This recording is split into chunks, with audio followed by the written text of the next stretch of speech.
बिस्मिल्लाहिर्रहमानिर्रहीम। इक़रा बिस्मि रब्बिकल्लज़ी खलक़।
बिस्मिल्लाहिर्रहमानिर्रहीम। अस्सलामुअलैकुम स्टूडेंट्स। प्रीवियस लेक्चर में हमने बुक पेज नंबर 30 में कॉन्सेप्ट चेक कंप्लीट कर लिया था। अब ये थर्ड लेक्चर आपका जारी है। आज हमने जो स्टार्ट करना है वो है इकोसिस्टम। इकोसिस्टम स्टूडेंट्स, इकोसिस्टम का मतलब होता है माहौलियाती निज़ाम। जबकि आप छोटे बच्चे हैं तो आपको समझाने के लिए मैं कुछ एग्जाम्पल्स बताऊंगी, जिसके बाद आपको पता चलेगा कि इकोसिस्टम क्या होता है। और हम साथ साथ डिफ़िकल्ट वर्ड्स बोर्ड पर मैं आपको बताऊंगी, उनके मीनिंग्स के और उनकी प्रोनाउंसिएशन के उन्हें कैसे अदा करते हैं। So students, book page number 30 ecosystems. Ecosystems का मतलब होता है माहौलियाती निज़ाम। रीडिंग स्टार्ट करते हैं। Plants and animals depend on each other to survive. Students, मैंने आपको बताया था प्रीवियस लेक्चर में कि एनिमल्स और प्लांट्स को सर्वाइव करने के लिए जो कंडीशंस चाहिए उनमें वाटर, एयर, शेल्टर और फूड। जब ये तमाम कंडीशंस किसी भी प्लांट्स और एनिमल्स की पूरी हो सकती हैं तो वो सर्वाइव कर सकता है, अदरवाइज़ उसके लिए सर्वाइव करना मुश्किल होता है। जानवर क्या करते हैं, अपने सर्वाइव करने के लिए उन्हें फूड भी चाहिए ज़िंदा रहने के लिए, तो वो दूसरे जानवरों का शिकार करते हैं और उसके बाद अपनी फूड को कंज्यूम करते हैं। बट प्लांट्स जो हैं उनको ग्रो करने के लिए, बढ़ने के लिए, एक ट्री बनने के लिए बेबी प्लांट से उन्हें क्या क्या कंडीशंस चाहिए? उन्हें वाटर चाहिए, उन्हें सनलाइट चाहिए, उन्हें एयर चाहिए। जब हम ये नेसेसरी कंडीशंस प्लांट की पूरी करते हैं तो वो प्रॉपरली ग्रो कर सकता है और सरवाइव कर सकता है ऐसे इन्वायरमेंट में जहाँ पर उसे ये कंडीशंस प्रोवाइड की जा रही हैं। They have adapted to live with each other and in their habitats. Students, habitats के बारे में भी मैंने आपको बताया था कि habitat कहते हैं एक ऐसी जगह को जहाँ पर प्लांट और एनिमल, एक पर्टिकुलर प्लेस जहाँ पर पौधे और जानवर रहते हैं उसे हम हैबिटेट्स कहते हैं। अब जबकि हम इकोसिस्टम्स के बारे में पढ़ रहे हैं तो इकोसिस्टम क्या होता है स्टूडेंट्स, ये यहाँ से इसकी डेफिनेशन भी बन सकती है। जैसे आपसे पूछा जा सकता है डिफाइन इकोसिस्टम या व्हाट इज़ इकोसिस्टम, तो आप इसको यहाँ से जो मैं अब पढ़ने लगी हूँ इसका आंसर यहाँ से स्टार्ट हो रहा है। The living things in a particular place interact with each other and with their non-living environment, whether earth, sun, soil, climate, atmosphere. This is called an ecosystem. तो स्टूडेंट्स यहाँ पर लिविंग और non living things का जो interaction होता है, उनका जो ताल्लुक़ होता है, वो हमारा इकोसिस्टम कहलाता है। अब बच्चों, आपको समझाने के लिए मैं एग्ज़ाम्पल देती हूँ आपके स्कूल की। आप स्कूल में आते हैं, आपका वो इन्वायरमेंट डिफरेंट है। वहाँ पर आपको पता है आपकी टेबल है, चेयर है, डेस्क वगैरह हैं, इसके अलावा बुक्स हैं। ये सब क्या हैं? ये नॉन लिविंग थिंग्स हैं, मूव नहीं कर सकते, ग्रो नहीं करते और ये फीड नहीं कर सकते। तो ये नॉन लिविंग थिंग्स हैं और आप क्या हैं? आप लिविंग थिंग्स हैं। तो आपका इंटरेक्शन इन सारी चीज़ों के साथ एक इन्वायरमेंट बनाता है। और अगर ये बात बड़े पैमाने पर की जाए, जैसे फॉरेस्ट है, अब वहाँ पे बहुत सारे प्लांट्स हैं, बहुत सारे एनिमल्स हैं, और ये बहुत सारे प्लांट्स और एनिमल्स के होते हुए भी आप देखिए कि नॉन लिविंग थिंग्स भी हैं, जैसे वाटर है, एयर है, टेम्परेचर है, फिर क्लाइमेट चेंज हो रहा है। तो कुछ कंडीशंस हैं जैसे वेदर, सॉइल है जहाँ पर प्लांट्स ग्रो कर रहे हैं, इसके अलावा आप देखिए क्लाइमेट है, देन आप वाटर कह लीजिए। तो ये जो है ये नॉन लिविंग थिंग्स हैं, ये नॉन लिविंग थिंग्स हैं और इनका इंटरेक्शन किसके साथ है? लिविंग थिंग्स के साथ। तो लिविंग थिंग्स और नॉन लिविंग थिंग्स का जो आपस में इंटरेक्शन है उसे हम इकोसिस्टम कहते हैं। जैसे मैंने आपको स्कूल की एग्जांपल दी कि आप एक स्कूल में हैं तो आपके पास देखिए कि बहुत सारे जो हैं वो नॉन लिविंग थिंग्स भी चीज़ें हैं। जैसे आप बहुत सारी चीज़ें इस्तेमाल कर रहे हो, आप अपनी बुक्स की एग्जांपल ले सकते हैं, आप स्टेशनरी की ले सकते हैं। तो वो एक छोटी जगह है, उसे हम इन्वायरमेंट कहते हैं। जैसे आपके स्कूल का इन्वायरमेंट चेंज होता है, आपके घर का इन्वायरमेंट चेंज होता है, इसी तरह आप किसी हॉस्पिटल या किसी मार्केट वगैरह में चले जाएं तो वहाँ का इन्वायरमेंट डिफरेंट होता है। तो इकोसिस्टम जो है वो एक बड़े पैमाने पर है। तो स्टूडेंट्स, आप अपनी बुक पेज नंबर 30 पर पिक्चर देख सकते हैं। पेज नंबर 30 पिक्चर देखिए जिसमें सन लिविंग थिंग है या नॉन लिविंग थिंग? वेदर, इसी तरह आप देखिए वाटर है, सॉइल है। तो ये तमाम चीज़ें नॉन लिविंग थिंग्स हैं। और यहाँ पर लिविंग थिंग्स के तौर पर क्या है आप देख सकते हैं, प्लांट्स हैं। और मैंने आपको बताया था कि प्लांट्स जो हैं वो भी लिटिल बिट मूव करते हैं। जब एक पौधा बड़ा होता है तो आप देखते हैं कि उसकी ब्रांचेस निकलना शुरू होती हैं। तो वो थोड़ी सी उसकी मूवमेंट ही है जिसकी वजह से वो फैलता जाता है और बड़ा होता होता एक ट्री की शक्ल इख्तियार कर लेता है। तो वो उसकी थोड़ी बहुत मूवमेंट है। बट एनिमल्स, आपको पता है कि अपनी फूड की यानी सर्च करने के लिए फूड को, तो वो मूव करते हैं एक से दूसरी जगह पर और वो अपने लेग्स का इस्तेमाल करते हैं। बट जो प्लांट है उसकी ब्रांचेस निकलती हैं और उसके अलावा वो स्प्रेड होती हैं, फिर लीव्स निकलते हैं। जैसे मैंने आपको प्रीवियस लेक्चर में बताया था डायग्राम से कि प्लांट्स किस तरह जो है वो ग्रो करते हैं। In an ecosystem, each living thing has its own special role to play. अब स्टूडेंट्स, इकोसिस्टम में जितने भी जो हैं वो लिविंग थिंग्स हैं, उन सब का अपना अपना रोल है, वो अपना अपना रोल प्ले करते हैं। अब रोल प्ले करना क्या होता है, इसकी एग्जांपल मैं आपको देती हूँ। जैसे मैं स्कूल में हूँ और मेरा यहाँ पर जो मेरी ड्यूटी है वो आपको पढ़ाना है, और कौन सा सब्जेक्ट, साइंस। तो मैं इस टाइम पे आपको जो पढ़ा रही हूँ वो साइंस है और मेरी ड्यूटी यहाँ पर पढ़ाना है। इसी तरह दीगर टीचर्स वगैरह जो हैं या असातिज़ा हैं, वो उनकी ड्यूटीज़ भी डिफरेंट हैं। इसी तरह एक इकोसिस्टम में रहने वाले लिविंग थिंग्स की जो ड्यूटीज़ हैं वो डिफरेंट हैं, यानी हर कोई अपना रोल अलग प्ले कर रहा है।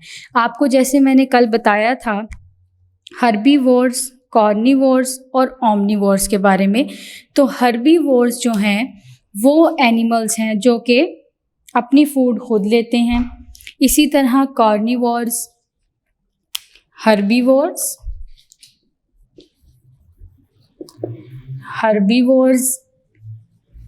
Carnivores and omnivores. तो स्टूडेंट्स, जो ये 3 कैटेगरीज मैंने आपको बताई थी, अब देखिए इनमें भी एनिमल्स डिफरेंट रोल प्ले कर रहे हैं। अब इसके अंदर आ जाएंगी गोट, काउ, ETC। जितने भी एनिमल्स इसमें यानी कि प्लांट्स को खाते हैं, ग्रास को खाते हैं, वो सारे इस कैटेगरी में आएंगे। देन कॉर्निवोर्स वो एनिमल्स हैं जो कि दूसरे एनिमल्स का फ्लैश खाते हैं। तो कॉर्निवोर्स में हम लिखेंगे लॉइन है, ठीक है, टाइगर है, कैट भी इसी में आती है। ओमनिवोर्स की बात करें तो ओमनिवोर्स में ये वो एनिमल्स हैं जो कि प्लांट्स और एनिमल दोनों को खाते हैं। तो इनमें हम लोग कह सकते हैं कि ह्यूमन बींग्स भी आ सकते हैं। इसके अलावा और बहुत सारे एनिमल्स हैं जो कि हम ह्यूमन बींग्स यानी हम इंसान भी आते हैं, और दूसरे जानवर जो हैं जो प्लांट्स और एनिमल दोनों को खाते हैं वो इसमें आएंगे। तो एक इकोसिस्टम में रहते हुए हर एनिमल और प्लांट अपना अपना रोल प्ले कर रहे हैं। Ecosystem can be affected if a new plant और animal is introduced into them. Students, ecosystems कब इफ़ेक्ट होते हैं, यानी कब आप कह सकते हैं कि उन पे कोई चीज़ असर करती है और एनिमल्स और प्लांट्स जो हैं वो हमें पता चलता है। The new arrival can push others out and this can affect the living things that depend on them. Students, नए जानवर जो आ जाते हैं फिर उनकी वजह से वो दूसरे जानवरों का शिकार करते हैं। इस तरह करते करते वहाँ पर कुछ स्पीशीज़ भी कम हो जाती हैं, जैसे जो टाइगर है या लॉइन है तो वो शिकार करता है और उसकी वजह से वो डियर, बफलोज इनका शिकार करता है, ज़ीब्रा का करता है। तो इस तरह कुछ इकोसिस्टम जो है वो अफेक्ट होता है। अब इकोसिस्टम किस किस तरह इफ़ेक्ट होता है, यहाँ पर उन्होंने एक टर्म यूज़ की है, डिसरप्टेड। डिसरप्टेड का मतलब होता है डिसऑर्डर, यानी कि ख़राब कर देना। आप कह लें कि इकोसिस्टम को डिसऑर्डर कर दिया, बेतरतीब कर दिया, ख़राब कर दिया। अब वो क्या क्या वजूहात हैं जिसकी वजह से इकोसिस्टम जो है वो डिस्टर्ब हो सकता है। Ecosystem can also be disrupted by natural disasters। क्या वर्ड है? Natural disaster. Students, natural disaster कहते हैं कुदरती आफत। कुदरती आफत, नेचुरल डिजास्टर्स करेंगे तो फिर ये आफात होगा। अब स्टूडेंट्स, नेचुरल डिजास्टर यानी कि जो अल्लाह ताला की तरफ से कुछ आफत वगैरह आती है, जैसे storms, floods, fire. Natural disaster में क्या आ जाएगा? स्टॉर्म्स। इसके अलावा स्टॉर्म्स किसे कहते हैं? तूफान को, तूफान। फ्लड्स, सैलाब। आपको पता है कि ज़्यादा बारिशें होने की वजह से सैलाब आ जाता है और जो बहुत देहात वाले इलाके होते हैं वो ज़ेरे आब आ जाते हैं, यानी उनमें बहुत ज़्यादा पानी जमा हो जाता है। लोगों के घर जो कच्चे मकानात होते हैं वो जो है वो टूट जाते हैं, बहना शुरू हो जाते हैं। इनमें फिर इनके माल मवेशी यानी जो जानवर वगैरह उन्होंने रखे होते हैं वो तबाह हो जाते हैं, उस तूफ़ान की नज़र, उस सैलाब की नज़र हो जाते हैं। इसके अलावा यहाँ पे फायर्स यानी जो आग लग जाती है, आग लगना, फायर्स। इसके बाद वोल्केनिक एरप्शन यानी कि जो है वो लावा फटना। तो स्टूडेंट्स, यहाँ पे मैंने आपको नेचुरल डिज़ास्टर्स के बारे में बताया है, जिसमें मैंने आपको स्टॉर्म्स के बारे में बताया कि तूफ़ान को कहते हैं, फ्लड्स सैलाब, फायर्स आग लगना, वोल्केनिक इरप्शन लावे का फटना। क्या वर्ड है? Volcanic eruption. स्टूडेंट्स, अल्लाह ताला की तरफ से ये आपको पता है, जब ज़्यादा बारिशें होती हैं तो ज़्यादा बारिशें होने की वजह से आप सुनते भी हैं न्यूज़ में कि कहीं पर जो है वो किसी के घर की छत गिर गई है, उसकी वजह से बहुत नुकसान हुआ है। इसी तरह जब तूफ़ान वगैरह आते हैं तो अक्सर दरख्त वगैरह गिर जाते हैं किसी बिल्डिंग पर से, और ये जो पोल वगैरह होते हैं वो गिर जाते हैं। तो तूफ़ान हो गए स्टॉर्म्स, फ्लड्स, फायर्स और वोल्केनिक इरप्शन। ये वो 4-5 चीज़ें हैं जिनकी वजह से जो है वो इकोसिस्टम तबाह हो सकता है। अब देखिए, एक फॉरेस्ट है, वहाँ पर लाइटनिंग बिजली को कहते हैं। तो जब तूफ़ान आता है तो आपको पता है कि लाइटनिंग भी होती है, यानी बिजली भी चमक रही होती है। जब वो लाइटनिंग किसी फॉरेस्ट के ऊपर स्ट्राइक करती है तो आग लग जाती है, और आग लगने की वजह से जितने प्लांट्स और एनिमल्स उस फॉरेस्ट में हैं, आपको पता है कि फॉरेस्ट बहुत बड़ा होता है, वहाँ पे बहुत सारे प्लांट्स और एनिमल्स की स्पीशीज़ होती हैं। तो स्टूडेंट्स, ये फायर्स के बारे में मैं आपको बता रही हूँ, आग लगना। जब लाइटनिंग स्ट्राइक करती है फॉरेस्ट के ऊपर तो वहाँ पर आग लग जाती है, और वहाँ पे रहने वाले बहुत सारे प्लांट्स और एनिमल्स का हैबिटेट तबाह हो जाता है। अब बहुत सारे बर्ड्स आपको पता है नेस्ट बना के रहते हैं, इसी तरह बहुत सारे एनिमल्स वहाँ रह रहे हैं, बहुत सारे इंसेक्ट्स हैं, तो उनका हैबिटेट आग लगने की वजह से तबाह हो जाता है। तो स्टूडेंट, इस तरह हैबिटेट और हमारा इकोसिस्टम जो है वो डिसरप्ट हो जाता है, बेतरतीब हो जाता है, मुंतशिर हो जाता है। और स्टूडेंट्स, वोल्केनिक इरप्शन यानी कि लावा फटना, निकलना, ये भी जो है वो आपको पता है कि पहाड़ में से एक बहुत गर्म स्याह, आप कह लें आग की तरह की चीज़ है, वो निकलती है। ये आप बड़ी क्लास में पढ़ेंगे कि ये किस तरह निकलता है। नेक्स्ट स्टूडेंट है, सम एनिमल्स आर एक्सटिंक्ट। अब मैं आपको बताती हूँ कि एक्सटिंक्ट क्या है। सम एनिमल्स आर एक्सटिंक्ट, यहाँ पर जो वर्ड यूज हुआ है वो है एक्सटिंक्ट। एक्सटिंक्ट का मतलब होता है ख़त्म हो जाना। एक्सटिंक्ट ख़त्म हो जाना यानी कि वो एनिमल्स और प्लांट्स जिनकी स्पीशीज़ या नस्ल हमारी अर्थ से ख़त्म हो चुकी हो, उसे हम कहते हैं extinct. EXXTINCT, tinct, extinct. Is it clear? जैसे students, some animals are extinct. Extinct का मतलब होता है कि जो हमारी अर्थ पर जिस स्पीशीज़ की, जिस जानवर की नस्ल ख़त्म हो चुकी हो, उसे हम कहते हैं एक्सटिंक्ट। क्या कहते हैं? Extinct. The dinosaurs become extinct long ago. इसका मतलब है कि जो डायनासोर हैं उनकी स्पीशीज़ ख़त्म हो चुकी हैं।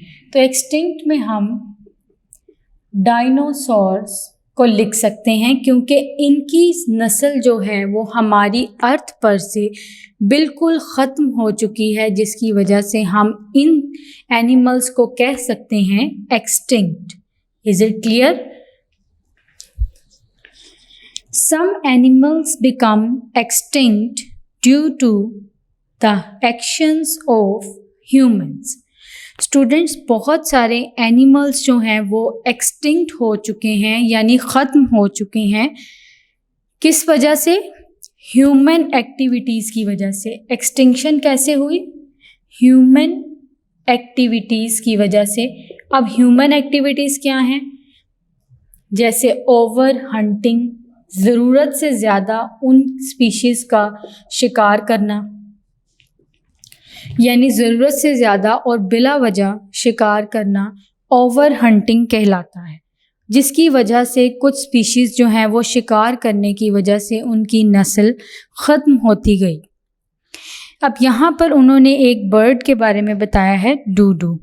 The bird dodo, a flightless bird, यानी ये उड़ नहीं सकता, was hunted until no more remained, यानी जो ये बर्ड है इसका भी ज़रूरत से ज़्यादा शिकार किया गया और आज भी हमें इसकी स्पीशीज़ नहीं मिलती।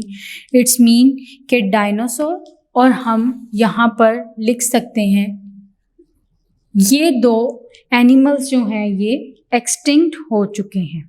Is it clear?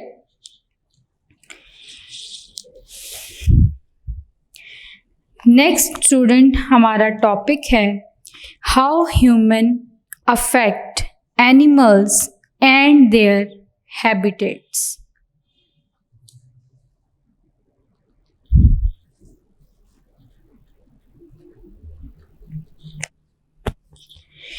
Human affect animals and their habitats.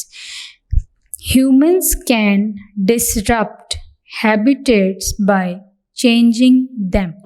Students, इंसानों की वजह से क्या चेंजिंग आई कि उन्होंने बहुत सारे स्पीशीज़ का, बहुत सारे एनिमल्स का, प्लांट्स का हैबिटेट डिसरप्ट कर दिया। ये आप देख सकते हैं, मैंने लिखा हुआ है डिसरप्टेड का मतलब होता है डिसऑर्डर, यानी कि बेतरतीब कर देना, ख़राब कर देना। This is turn can disrupt a whole ecosystem. Whole का मतलब होता है तमाम, सारा।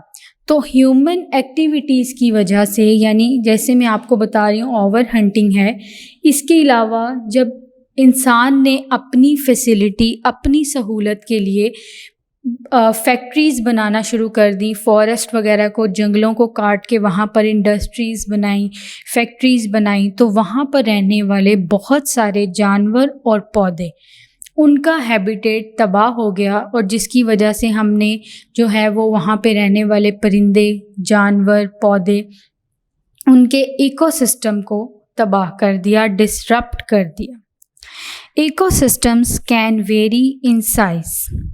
They can be very small like a puddle और very large like a forest. Students, जो इकोसिस्टम है वो चेंज होता रहता है। अब यहाँ पर उन्होंने जो बताया है वो कि इकोसिस्टम जो है वो अगर बहुत स्मॉल हो तो उसे हम कहते हैं puddle, यानी दलदल का इलाका, दलदल सी जगह जहाँ पर हो, और लार्ज हो तो लार्ज स्केल पर हम इकोसिस्टम को कहते हैं फॉरेस्ट। तो स्टूडेंट्स, ये चेंज होता रहता है साइज के लिहाज से। When land is cleared in order to build a house, this can have an impact on a large number of plants and animals. जैसे मैंने अभी आपको बताया कि फैक्ट्रीज़ बनानी हो, इंडस्ट्रीज़ बनानी हो, इसके अलावा अगर हमने घर वगैरह वहाँ पर तामीर करने हो एक बड़े एरिया पर, तो हम वहाँ पर रहने वाले एनिमल्स और प्लांट्स को, उनके इकोसिस्टम को हम डिसरप्ट कर देते हैं, और जिसकी वजह से वहाँ पर उनका जो एरिया है हम वो हाउस बनाने के लिए, बिल्ड करने के लिए उसे इस्तेमाल कर लेते हैं। For example, small animal lose their homes and their sources of food। मिसाल के तौर पर कि अगर एक एनिमल जो है वहाँ पर रह रहा है और हमने जो है उसको, उस जगह को, उस लैंड को हमने घर बनाने के लिए इस्तेमाल कर लिया, तो वो एनिमल एक तो अपने घर को उसने लूज़ किया, ठीक हो गया, और इसके बाद उसके जो सोर्सेज थे फूड के, जिसे वो सर्च आउट करता था फूड के लिए, हमने वो भी ख़त्म कर दिए। अब आप बताइए, क्या एनिमल सरवाइव कर सकता है? हमने सरवाइव करने की क्या कंडीशंस पड़ी थी कि जो एक एनिमल है उसे सरवाइव करने के लिए क्या कुछ चाहिए? Food, air, water and shelter, यानी पनाह चाहिए, होम चाहिए जहाँ पर उसने रहना है।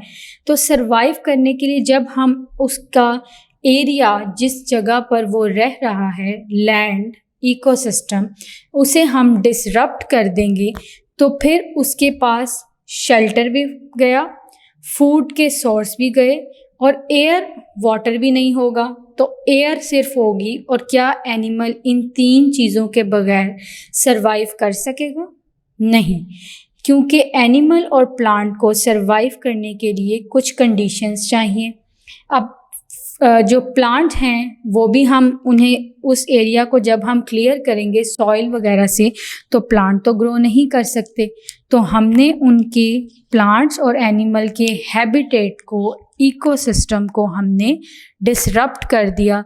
वो भी अपनी फैसिलिटीज़ के लिए उस एरिया को हमने फैक्ट्रीज़ बनाने के लिए, इंडस्ट्रीज़ बनाने के लिए, और वहाँ पर घर तामीर करने के लिए हमने उस एरिया को इस्तेमाल किया, और उसकी वजह से हमने प्लांट्स और एनिमल, जिनकी ये कंडीशंस हैं सरवाइव करने की, हमने वो डिसरप्ट कर दी।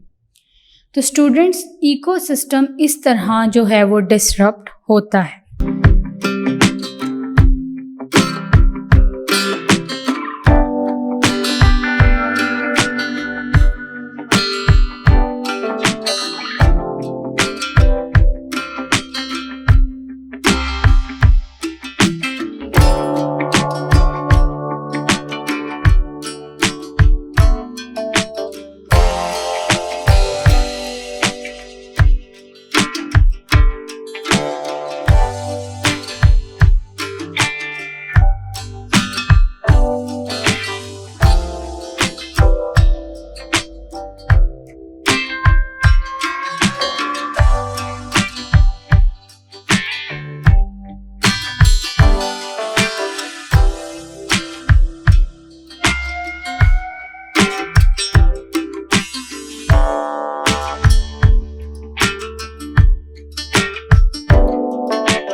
Next, page number 32। Page number 32 पर है डिस्कस एंड आंसर। स्टूडेंट्स, यहाँ पर उन्होंने जो है वो 2 पिक्चर्स बनाई हुई हैं, जिनमें उन्होंने लिखा है डिस्कस एंड आंसर। तो हम इन पिक्चर्स को पहले डिस्कस करेंगे, फिर हम आंसर करेंगे कि ये क्या वजह है जिसकी वजह से ये इकोसिस्टम डिस्टर्ब हुआ है। तो आइए पिक्चर्स को डिस्कस करते हैं। यहाँ पर स्टूडेंट्स जो है वो एक आदमी दरख्त काट रहा है, और फॉरेस्ट को, यानी कि वहाँ पर जो दरख्त हैं उन्हें काट कर अपनी किसी जो है वो चीज़ के लिए काट रहा है। यहाँ पर हो सकता है कोई इस लैंड को क्लियर किया जा रहा हो घर बनाने के लिए, फैक्ट्री बनाने के लिए। और दूसरी साइड पर देखिए सेकंड पिक्चर में आप देख सकते हैं यहाँ पर फर्स्ट पिक्चर में आप देखिए कि यहाँ पर जो है वो एक आदमी दरख्त काट रहा है और दूसरी साइड पर गार्बेज, रबिश उसका ढेर लगा हुआ है, जिसकी वजह से जो है वो कौन सा इकोसिस्टम जो है वो डिसरप्ट हो रहा है। तो स्टूडेंट्स, फर्स्ट में आप देखिए कि फर्स्ट में फॉरेस्ट डिस्टर्ब है।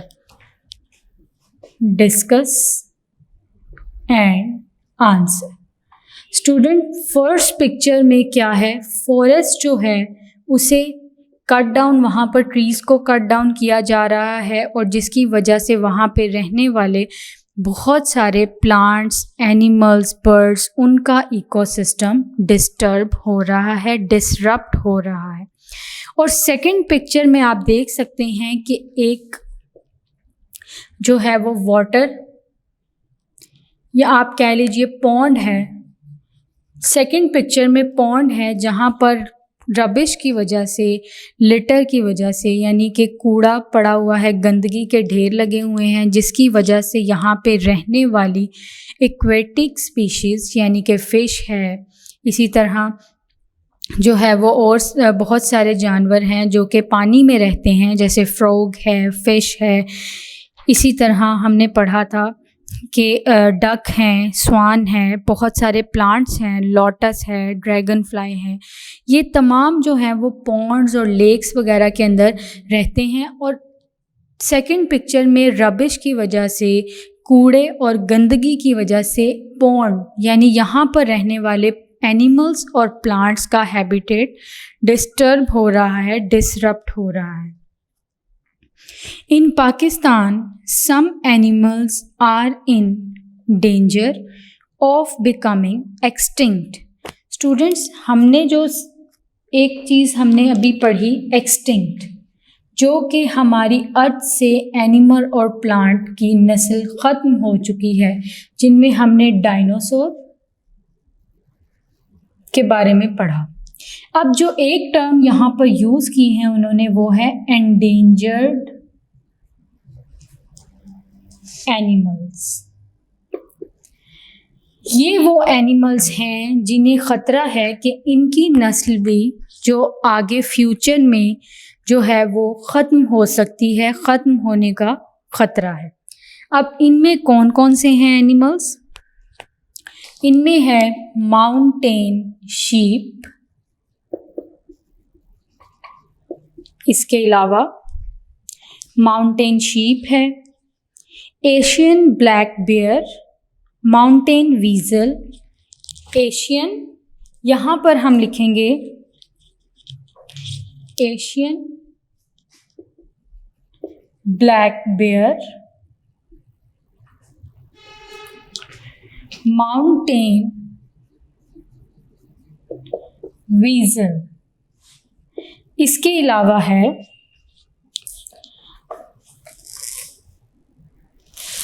फॉरेस्ट डोरमाउस, फॉरेस्ट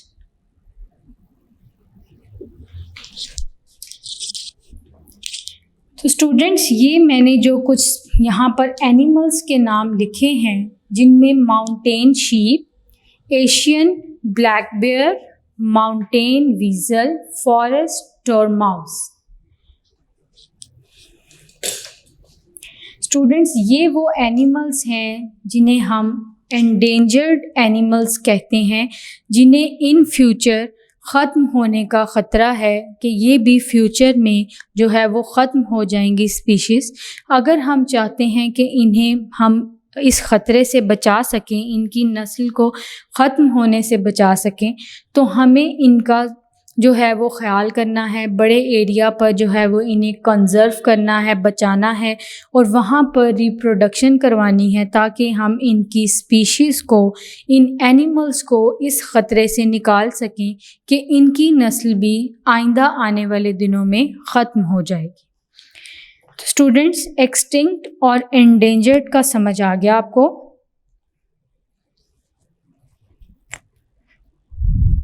नेक्स्ट है पॉल्यूशन।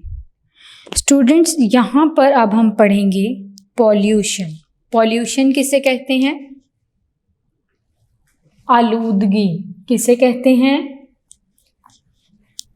हमारी जो चैप्टर है उसका लास्ट टॉपिक है पॉल्यूशन।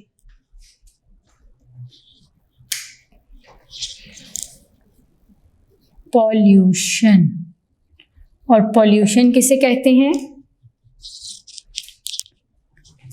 आलूदगी। अब हम पढ़ते हैं कि पॉल्यूशन क्या है। Things like dust, smoke and rubbish can harm living things. Students, जैसे डस्ट है, स्मोक है, रबिश है, अब क्या क्या चीज़ें हैं पॉल्यूशन में? Dust, smoke,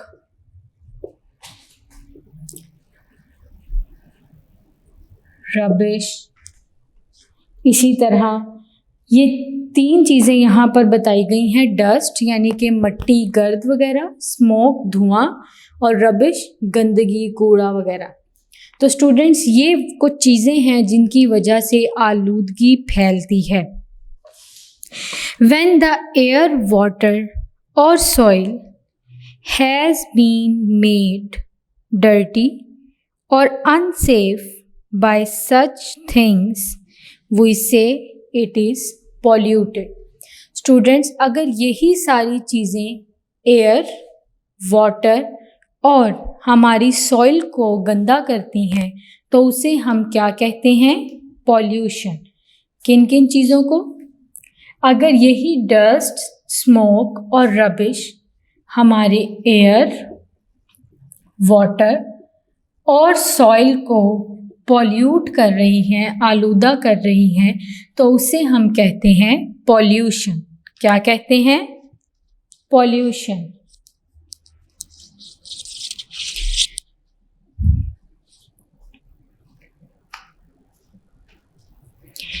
Pollution from cars, buses and planes makes the air less clean and clear. Students, आप जानते हैं कि जो pollution है वो उसकी वजूहात क्या हैं? कौन कौन से sources हैं जिसके ज़रिए ये pollution फैल सकती है? अब जैसे कार हैं, बसेस हैं, इसके अलावा प्लेन्स हैं, तो इनमें से जो धुआं निकलता है, स्मोक जो कि हमारी इन्वायरमेंट में, एयर में जाके एयर को क्लियर कर देती है, लेस क्लीन जो है वो कर देती है हमारी एयर को और बहुत ज़्यादा आलूदा कर देती है, तो हम उसे कहते हैं एयर पॉल्यूशन। यानी अगर वो हमारी हवा को आलूदा कर रही है स्मोक की वजह से, इसके अलावा इंडस्ट्रीज़ वगैरह में, फैक्ट्रीज़ वगैरह में से जो धुआं निकलता है, आपको पता है केमिकल्स वगैरह जो हमारे एटमॉस्फेयर को, हमारी इन्वायरमेंट को पोल्यूट कर रहे हैं, उन्हें हम एयर पॉल्यूशन कहते हैं। स्टूडेंट्स, एयर पॉल्यूशन की 4 टाइप्स यहाँ पर बताई गई हैं। The noise also pollutes the environment. Rubbish that is thrown in the street can pollute the land and water. Students, जो ये शोर है वो भी हमारी इन्वायरमेंट को जो है पोल्यूट करता है। इसके अलावा जो हम ये रबिश वगैरह अपनी गलियों वगैरह में फेंक देते हैं, पानी में फेंक देते हैं, तो वो हमारी लैंड और वाटर को भी पोल्यूट करता है। अब टाइप्स ऑफ पोल्यूशन,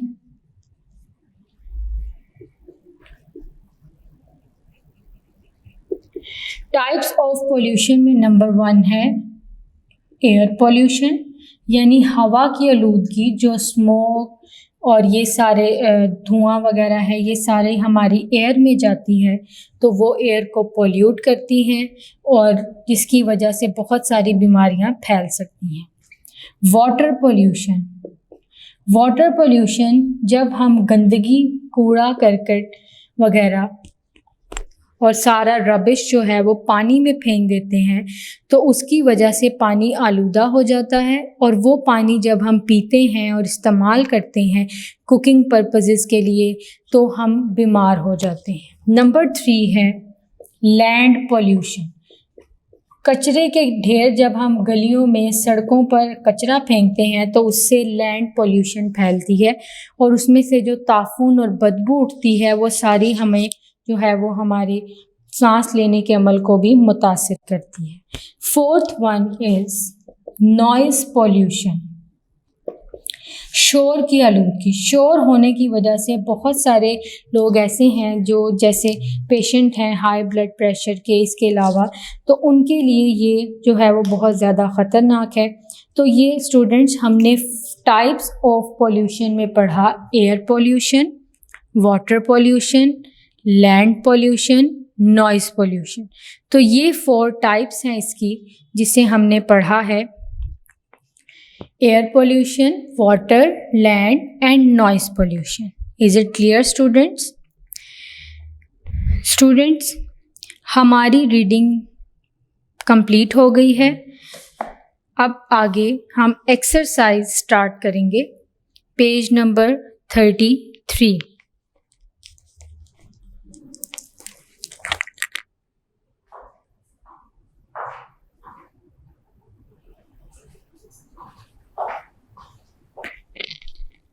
खोल लिया आपने पेज नंबर 33।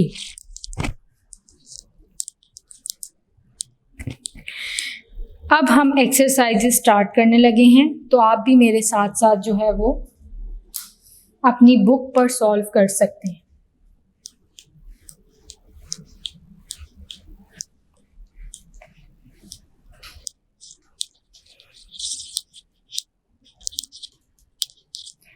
स्टूडेंट्स, एक्सरसाइजेस में सबसे पहले है choose the correct answer. Exercises, choose the correct answer.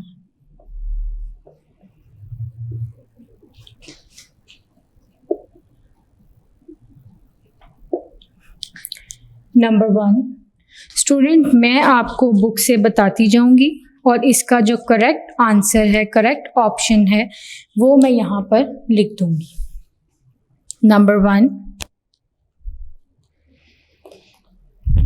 Plants take in water through this part. Students, जो प्लांट्स हैं वो पानी अपने दूसरे पार्ट्स तक किस तरह लेकर जाते हैं? Option A branches, option B leaves, option C fruit and option D roots. So students, correct option is option D, option D roots.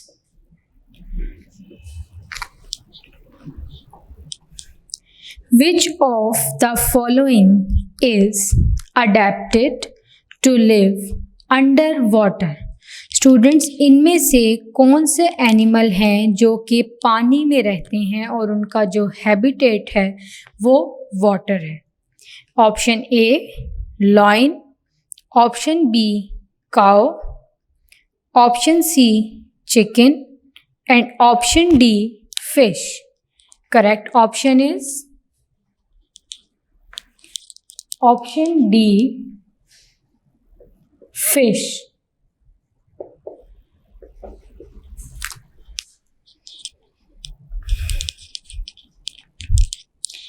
MCQ number 3, The natural home of an animal or plant is called its option A habitat, option B house, option C country and option D is hutch.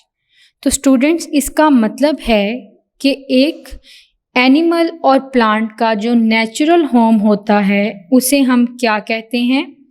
Habitat.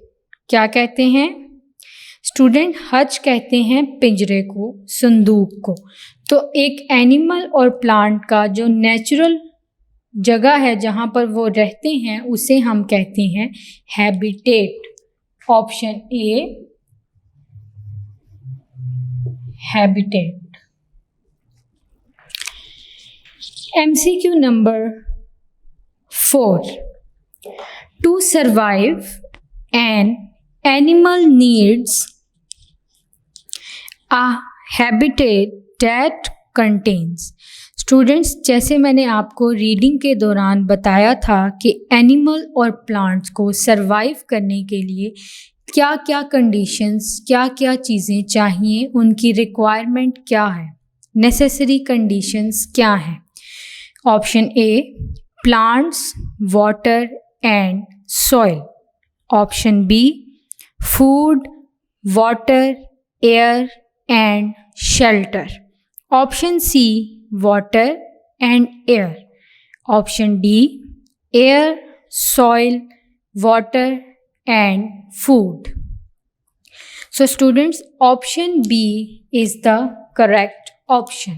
Option B, which is food, air, water and shelter. तो students, एक animals की जो need है एक जगह पर रहने की, वहाँ सरवाइव करने की, वो क्या है? Food, air, water and shelter. MCQ number 5 देखिए।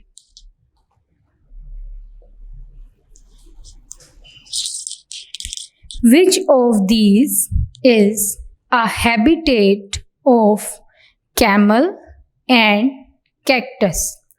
स्टूडेंट्स, इनमें से किसका हैबिटेट है, यानी इनका हैबिटेट क्या है, ये किस हैबिटेट में रह सकते हैं, किस इन्वायरमेंट में रहते हैं? Desert, polar region, sea, forests. Students, option A deserts. Option A is the correct option. Desert में ये रहते हैं कैमल और कैक्टस। पोलर रीजन में हमने पढ़ा था कि पोलर बियर, इसके बाद आर्कटिक फोक्स, ये कुछ जो हैं वो पोलर रीजन में रहते हैं। इसी तरह सी में हमने पढ़ा था क्रैब, लॉबस्टर, बहुत सारे और एनिमल्स रहते हैं, प्लांट्स हैं। फॉरेस्ट में आपको पता है टाइगर, मंकी, जिराफ, जैगुआर, तो ये सब फॉरेस्ट में रहते हैं। तो स्टूडेंट्स, ये हमारे MCQs कंप्लीट हो गए हैं, जिनमें नंबर 1 MCQ का ऑप्शन डी करेक्ट है, जो है roots. MCQ number 2 option D fish, MCQ number 3 option A habitat, MCQ number 4 option B food, air, water and shelter, number 5 option A desert. Is it clear? Next comes fill in the blanks and these words. Fill in the blanks. अब हमने fill in the blanks करनी है।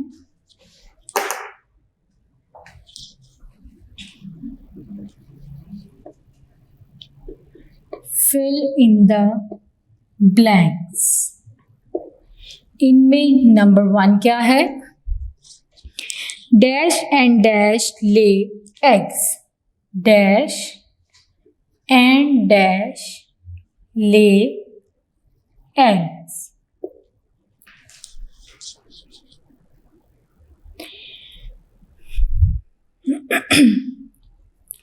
Students, पहले मैं सारी blanks लिख लेती हूँ और फिर आपको समझाती हूँ और हम इसे फिल करेंगे.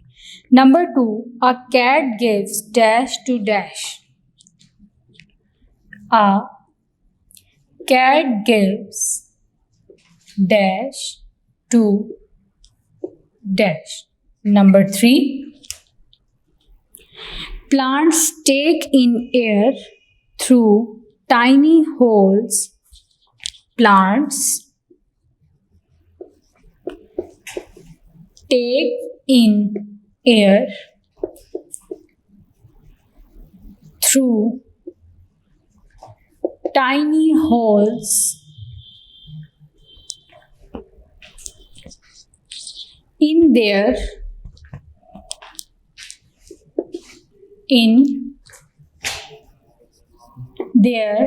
dash. Number 4, plants do not have dash organs. Plants do not have dash organs. Number 5, babies grow into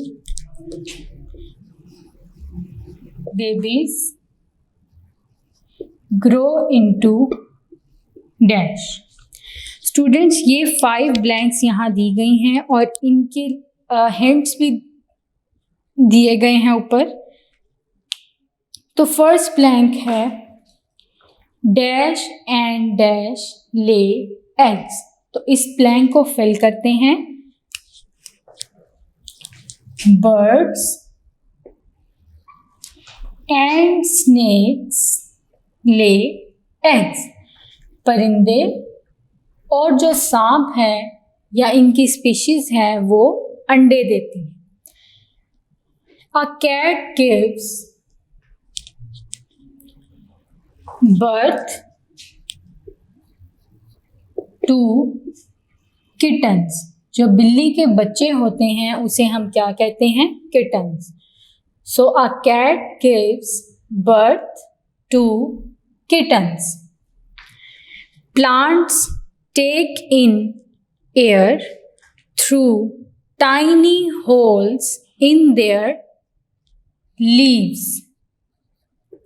students, जो पौधे हैं यानी कि प्लांट्स हैं उनके अंदर बहुत छोटे छोटे उनके लीव्स में होल्स होते हैं जिन्हें हम क्या कहते हैं? स्टोमेटा. उनके ज़रिए प्लांट्स जो हैं वो एयर को अपने अंदर यूज़ करते हैं. Plants do not have sense organs. Babies grow into adults. जो बेबीज हैं वो ग्रो करने के बाद एडल्ट में यानी चेंज हो जाते हैं. Birds and snakes lay eggs. A cat gives birth to kittens. Plants take in air through tiny holes in their leaves.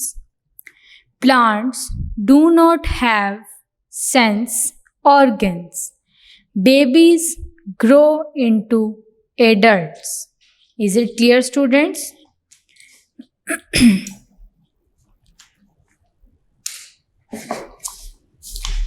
Students, next है rearrange the letters to make 3 living and 3 non-living things.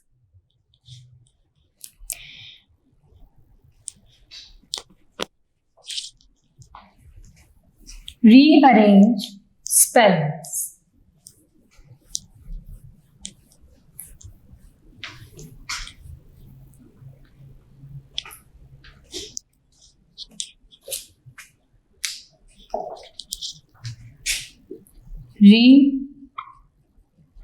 Rearrange spellings. Students, rearrange spellings में हमने 3 living things और 3 non living things के बारे में लिखना है। आपकी बुक में से ही मैं पढ़ूंगी और उनमें से जो लिविंग थिंग्स हैं हम उन्हें लिविंग थिंग्स के आगे लिखेंगे और जो नॉन लिविंग थिंग्स हैं हम उन्हें नॉन लिविंग थिंग्स के आगे लिखेंगे। सबसे पहला वर्ड क्या है? LABONOL।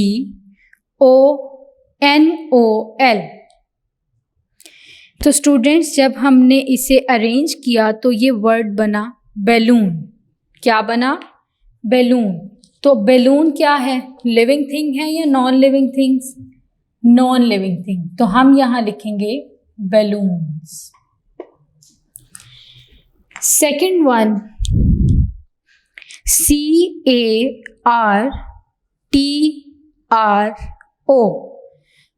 इस वर्ड को जब हमने अरेंज किया तो ये बनता है कैरट। और कैरट क्या है? लिविंग या non living thing?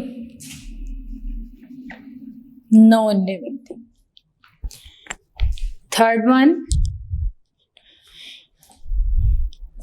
SLOWERFUN।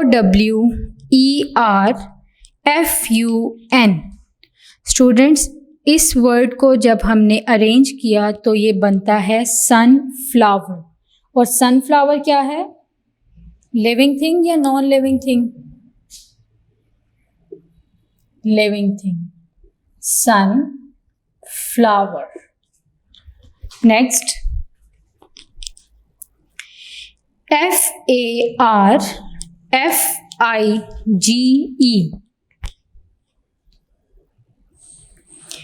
FARFIGE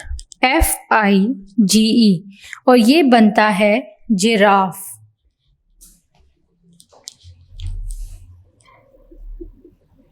giraffe, और ये लिविंग थिंग है। Next, SKEBAT। ये बनता है बास्केट। और बास्केट क्या है? Non living thing. नेक्स्ट है KONMEY, मंकी। तो मंकी को हम लिखेंगे लिविंग थिंग्स में और बास्केट को हम लिखेंगे नॉन लिविंग थिंग्स में। तो स्टूडेंट्स, ये रीअरेंज स्पेलिंग में हमने लिविंग थिंग्स और नॉन लिविंग थिंग्स के बारे में पढ़ा। लिविंग थिंग्स वो चीज़ें हैं जो सांस लेती हैं, मूव कर सकती हैं, ग्रो करती हैं, खा सकती हैं, इसके अलावा रिप्रोडक्शन कर सकती हैं। और नॉन लिविंग थिंग्स वो हैं जो ना तो मूव कर सकती हैं, ना ग्रो करती हैं, ना खाती हैं और ना ही रिप्रोड्यूस कर सकती हैं।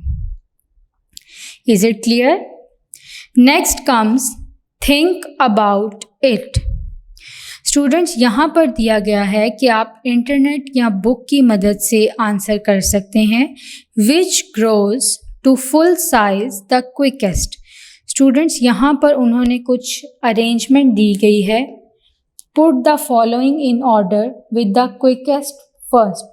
क्वेश्चन नंबर 5 है जिसे हमने अरेंज करके लिखना है कि इनमें से कौन से जो हैं वो फुल साइज के ग्रो कर सकते हैं क्विकली, क्विकेस्ट। तो यहाँ पर जो उनका ऑर्डर है वो है man, cat, fly, elephant, rabbit. Fly, elephant, rabbit. तो हमने इन्हें ऑर्डर में लिखना है कि कौन सा इनमें से जो है वो क्विकेस्ट फुल साइज ग्रो कर सकते हैं। तो सबसे पहले लिखेंगे हम फ्लाई, देन रैबिट। फ्लाई जो है वो बहुत जल्दी ग्रो करती है, उसके बाद rabbit, cat, elephant, then Last one is man. Is it clear?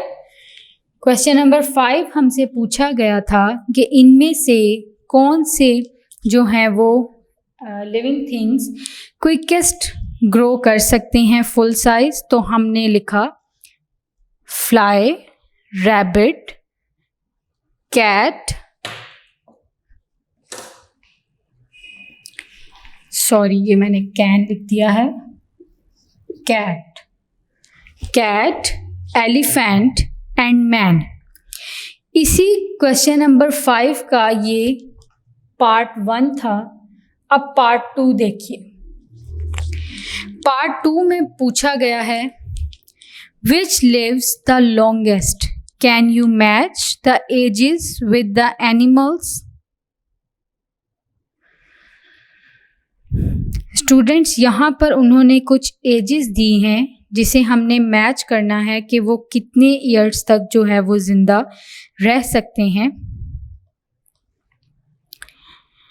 तो हम यहाँ पर अब देखते हैं कि हमने अरेंज करना है इन्हें।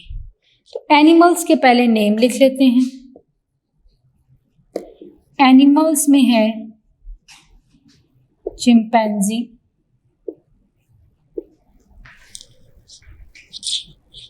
Tiger elephant,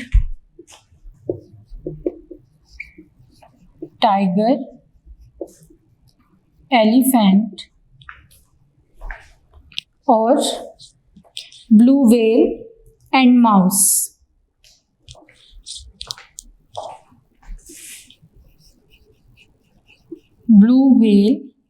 mouse. अब हमने इनकी एज बतानी है कि वो कितने अरसे तक ज़िंदा रह सकते हैं। तो स्टूडेंट्स यहाँ पर जो उन्होंने एजेस यहाँ पर दी गई हैं और जो हमने सर्च किया तो उसमें कुछ डिफरेंस है, बहुत माइनर सा डिफरेंस, जिनमें सबसे पहले देखें हम माउस से स्टार्ट करते हैं। चिंपैंजी, तो हम यहाँ लिखेंगे कि जो चिंपैंजी है उसकी 55 years, tiger 20 years,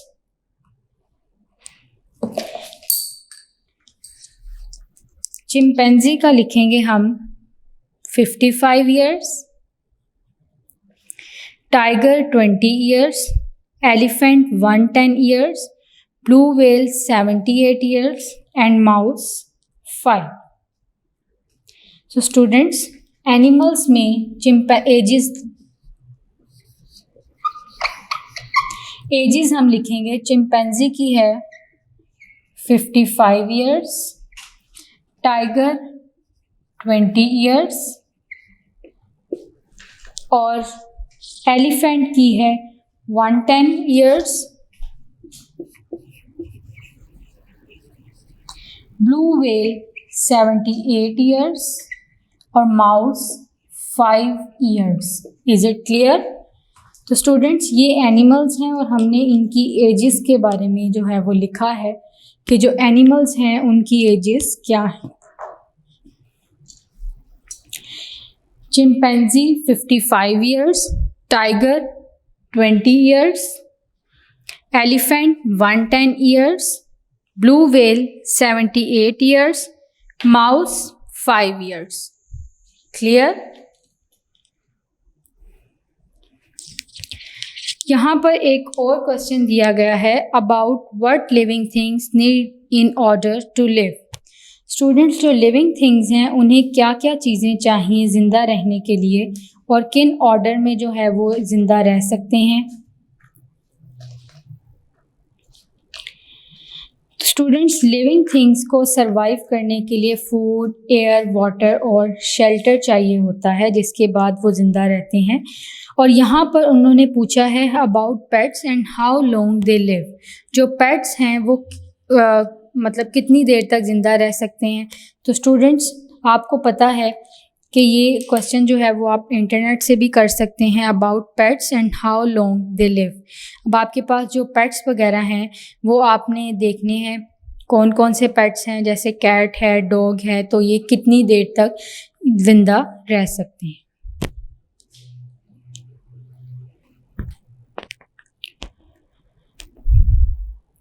Students, we have completed lecture number 3. We will meet in the next lecture. Allah Hafiz.